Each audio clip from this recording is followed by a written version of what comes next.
Hi everybody, Tim Hughes here. I'm the CEO and co-founder of DLA Ignite. Today I've got Derek E. Weeks, and we're going to be talking about his great book, Unfair Mindshare. Now, Derek, before I ask you where people can find you, I'm going to say something about your book. I've read a lot of books about community, and there are a lot of very good books on community, except yours does something quite different from all the others. It connects community with revenue. And as a CEO, for me, that's the secret sauce. So before we dig in and talk about it, Derek, where can people find you? The easiest place, Tim, to find me is where you found me, is on LinkedIn. It is. I am constantly on LinkedIn. I am open for followers and connection. Just DM me, and I try and respond to everyone there. So it's a great platform for connection. I also have a website, Unfair Mindshare. It has a lot of content. I blog there pretty regularly if you want to see some of that content, or pick up the book on Amazon, but LinkedIn is the best place to find me. And I got this off Amazon, so you can, and I've got a hardback copy. Yeah, the coveted hardcover. That's it does come in paperback and Kindle as well, but yeah, I have to sign that for you someday. Absolutely, you will do. I will want you to sign it if we get to meet. So Derek, to basically start patting ourselves on the back and get into this. Yeah, let's dive in. You basically, it's a really practical book. You take us through how you built how big was the community that you built? It came to over 100,000 members. So it was pretty large. Yeah, and you basically walk us through because you actually started off, was it saying you wanted that you sat in a meeting and said, let's build a community, and it was going to be 1,000 people. 1,000 people. That was it. Yeah. Yeah, I think we could get 1,000 people to participate, because when we look globally, there was not a group in this particular market segment. It was to do with DevOps, wasn't it? Yes, in the DevOps market segment. So the biggest gatherings in the community might be 600 or 800 people at that time. So by saying 1,000, we were already targeting something larger than what the community had seen before as a gathering and a place to learn from one another. So walk us through what you did. So if I wanted to start a community tomorrow, what would I need to do? Yeah, so there's kind of there's a path that we took, and we can walk through what that was, and it's covered in the book. But I often get this question of, Derek, like, I have a product or a company, or there's a kind of community of practice that I'm in for marketing people or civil engineers or cooks or whatever it might be. Should I start a community? Yeah. And the first question that I generally ask people is about, why do you want to start a community? What purpose will it serve? And beyond you talking about yourself or your company or your products that you want an audience for, what will the community get out of participation? And why will they show up and continue to show up? And those questions are very relevant. Yeah. They are, because if you go to the endpoint of saying you've got 100,000 people in the community, the first thing that sales will say is, great, let's email them all about our products and services. Yeah. And that's and print out the list, and we'll get Joanna to give them all a call. Yeah. As much as we grew the community from 0 to over 100,000, and we had people that were managing the community and making sure that didn't happen, I can say that the pressure to do that was constant, especially as you have new people or new salespeople coming into an organization, or you're growing as a company. There are all these new people saying, wow, there's this big shiny thing over here. Let's completely leverage it for the sales and marketing motions. And I think there's a way to go about doing that appropriately that doesn't offend the community in the process. And probably not everyone in that large segment, if you will, is a target.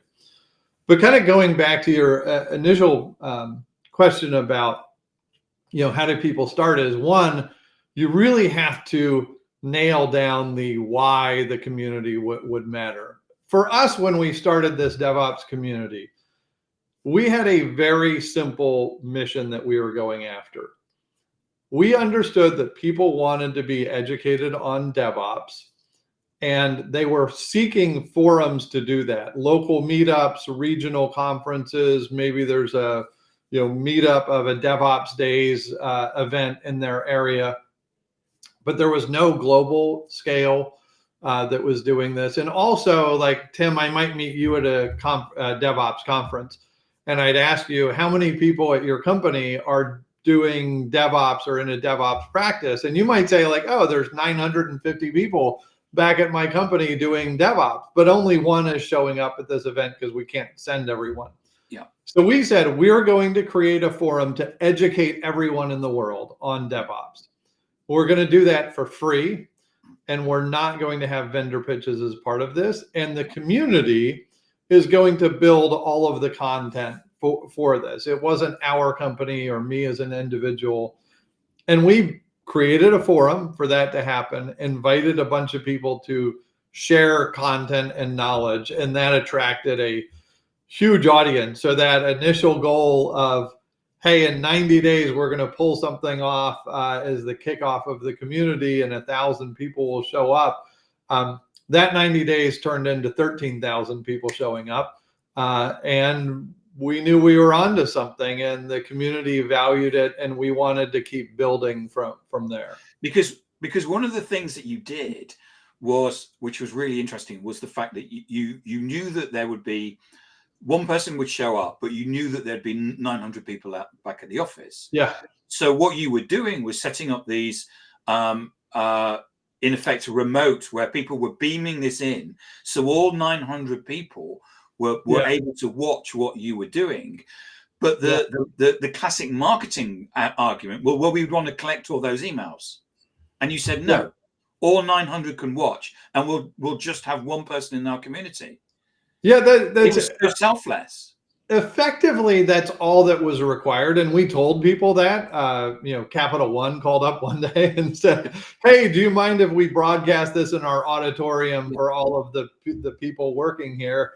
And do they all need to register? And we said, no, they don't need to. But the registration for the content came in because we had 180 sessions going on over 24 hours in this conference.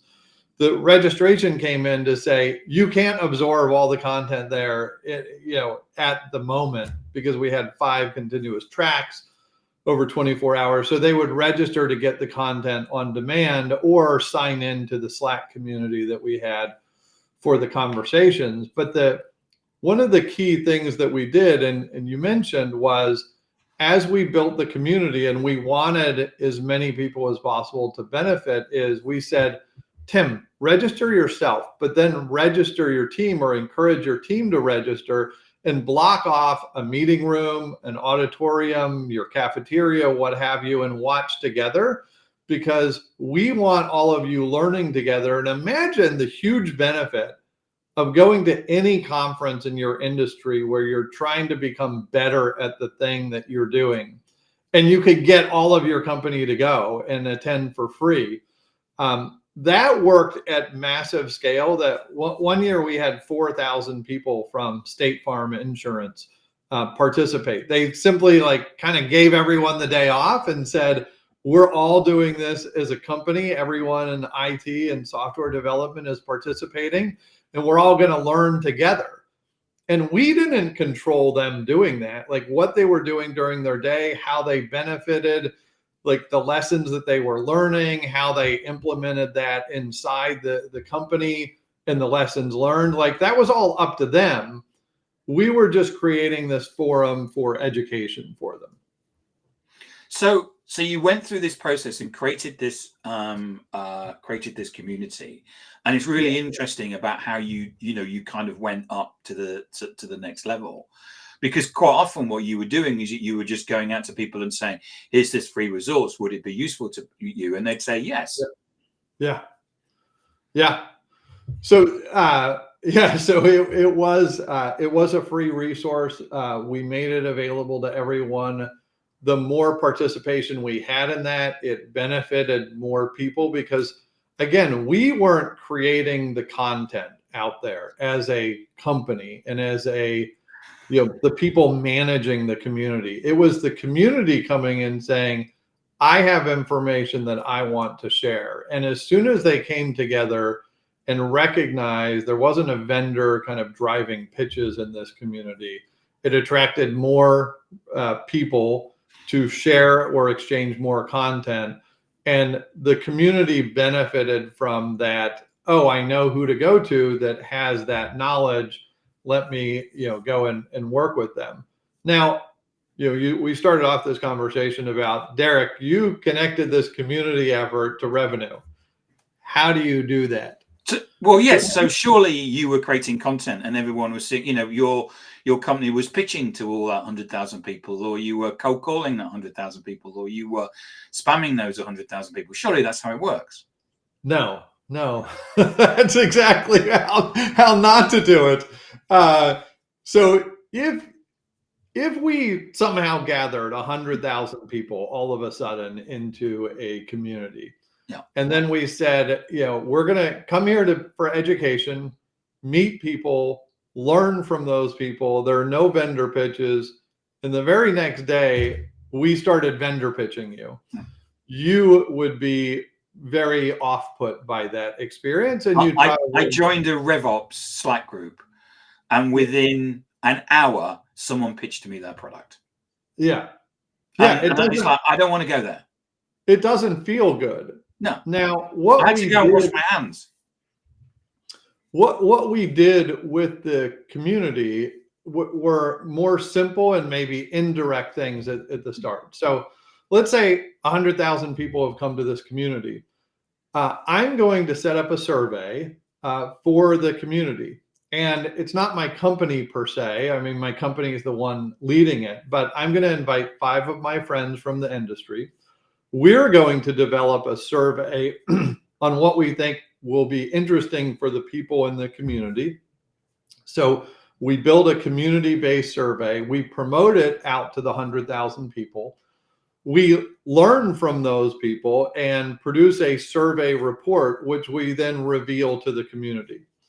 So one part of doing that is, and we would have 5,000 or 6,000 people participate in the survey. So it was quite large and fantastic. Low margin of error when you get to that many people. Yeah. But that builds our brand, as the content that we were sharing helped build our brand as a thought leader. Yep. Now, having access to that data and producing that report, we made it available on our company website. You could go there and download it. It was often not gated, so that you could get that information. But we also took that, and I was, certainly one person that took the content and then built a webinar around it. And the webinar then is something that, people have to register to attend the webinar, or we would have people on our team apply to speak at a conference and talk about the survey results, which connected a person to our company and the brand, and then said, by the way, if you want to learn more about this topic, come and visit us at our booth at this conference, where you're scanning people and then converting them to leads. So there is a segment of the 100,000 that may pay more and more attention to the things that you're doing and be curious about what you're doing that you can bring into the fold. But you do that in a respectful, very clear way, that you're not trying to go out and have that RevOps interaction that you had about, wait, I thought I signed up for learning from my peers, and now there's a salesperson calling me an hour later. I didn't sign up for that kind of experience. So you have to be more, empathetic to your audience to to build the trust and build the relationship with them and be helpful. And there were, probably out of, say, 30,000 people that went to a conference that we put on, we might reach out to 10% of those that actually were in the part of the industry that cared about the thing that we were doing. But it wasn't, go from a community to a sales pitch the next day kind of movement. One of the things that you said that you did was also where you would run an event. Mm-hmm. And what you were doing is that you knew from your community who the good speakers were. And in effect, you were able to, because if someone is passionate, they'll be creating content, they'll be sharing that out, they'll be visible. So if you want to run an event in London, for example, and you need to have 20 speakers, you've got an ability to already to connect to those people. Now, the only way that a supplier would do that would be to get their VP of, there's a big US software house conference coming up in London in 2 weeks' time. And I know what it will be. It's the VP of development, the VP of this, the VP of this, all vendor pitches. And of course, they're just going to say how wonderful things are. Yeah. And I think that's a key difference. And I do talk about it in the book, and I've blogged about it as well, is, Tim, if you're that company and you have an agenda and there's 10 speakers on it and 8 of them are from your company, and then 2 are your hand-picked reference customers. And I'm coming to London and I'm hosting an event in the same industry, but I've invited friends from the community that are knowledgeable about this space, that are not necessarily my customers and probably not, but they're sharing knowledge. And I'm the one gathering that level of knowledge and speakers. I'm probably going to get 3 or 4 times the attendance that you will, because people are seeking that helpfulness. And yet when those people are in the room, my company organized it, my company's leading the registration desk, my company's salespeople are in the room during cocktail hour, but you're building a relationship based on being helpful first versus, hey, come to this event where you're going to hear about our company and our products, and we're going to start selling to you. That works for a portion of the market, but I think you can build and attract larger audiences by integrating community more with your traditional demand gen kinds of activities. Yes, and I think there are, for that, the US software company, if you've bought into that, in a way, what you're doing is you're probably going for updates, and that's important. But as you say, I think that, everybody, we all know that when we go to an event, as soon as we give our, my colleague, my business partner, Adam Gray, we went to an event and he made the mistake of giving his email to one of the vendors. He got 7 emails from them in an hour.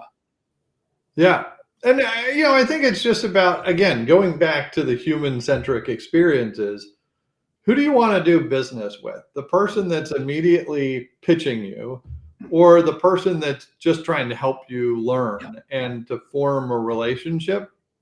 And I think the relationships, sometimes, marketing teams and marketing engines are very transactional focused, and sales teams are transactional focused, and they're not trying to build a level of trust with their audiences. And I think it's not that you have to shift away from that. There's always a place for product pitches and information and sharing. Otherwise, you'd never sell a product at your company. So still, 80, 90% of your marketing effort can be based on that, but you can add an additional layer on, which is community and relationship building, that can grease the skids, if you will, for the latter conversations that you might have. You said something in our preparation call where you said the marketing leader is to bridge and explain the connection between community and lead generation. Yeah. That's really critical to understand as a marketing leader, that there are people that you have in your marketing team that are great at PR, that are great at demand gen, that are great at product marketing. And you can have people that are great at community. Now, A community person doesn't understand product marketing or demand gen, or PR doesn't understand, demand gen. Like, as a marketing leader, you have to take it upon yourself to provide and educate your team on the connective tissue that benefits everyone when those functions work together. And sometimes people say, oh, we have a community, but our marketing team or sales team doesn't understand what they're doing. They're just out talking to people at conferences and, the talking head of the brand. You have to, as a marketing leader, integrate all functions as you normally do. You normally integrate product marketing and demand and product-led growth, teams and digital demand teams and so forth. Community is just another part that you have to integrate into that overall balance of your go-to-market strategies. Derek, thank you so much for coming on and talking about your book, Unfair Mindshare. Where can I get a copy? Well, I've already know it. If I wanted to get another copy, where would I get one? On Amazon. So you can get it in Kindle, paperback, hardcover. It's available there. I'm sorry? Or the hardcover edition that I've got. Yeah, exactly. So thank you for purchasing a copy. You're welcome, Derek. Where can we find you?